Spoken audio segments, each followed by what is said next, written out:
दोस्तों, एक सवाल से शुरुआत करते हैं। क्या आपने कभी गौर किया है कि भारत में आंदोलनों का चेहरा पिछले कुछ सालों में पूरी तरह से बदल चुका है। पहले आंदोलन गलियों से निकलते थे, मैदानों में बैठते थे और धीरे धीरे जंतर मंतर तक पहुंचते थे।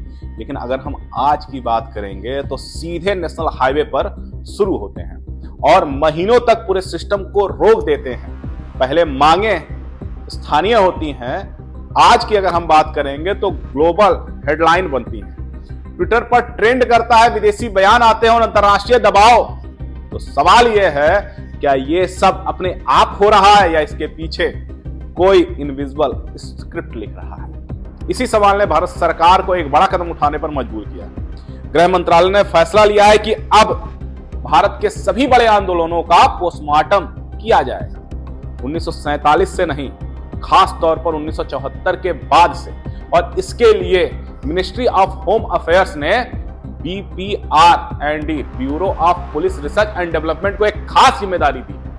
क्या किया जा रहा है? देश के सभी राज्य और केंद्र शासित प्रदेशों से डाटा मांगा गया है। हर बड़े आंदोलन पर 17 सवालों की लिस्ट है। जैसे, आंदोलन की असली वजह क्या थी?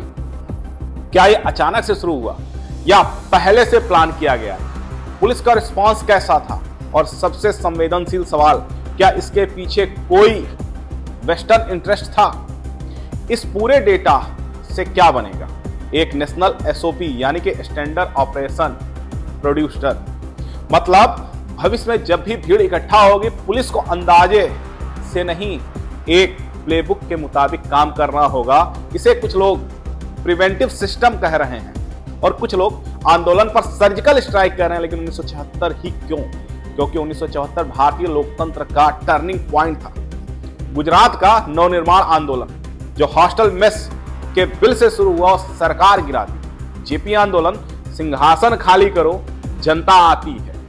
रेलवे स्ट्राइक, जिसने पूरे देश की रफ्तार रोक दी। सरकार जानना चाहती है, जब आंदोलन आशीर्वाद से भरे थे और आज के आंदोलन सत्ता परिवर्तन की रणनीति हैं या नहीं। अब आते हैं सबसे विवादास्पद मुद्दे पर। सरकार का सबसे बड़ा सवाल है, पैसे कहां से आ रहे हैं? हजारों लोगों का खाना, महीनों का टेंट, बिजली, वाईफाई, सोशल मीडिया मैनेजमेंट। अगर आंदोलन स्पॉन्टेनियस है तो इतना पैसा आता कहां से?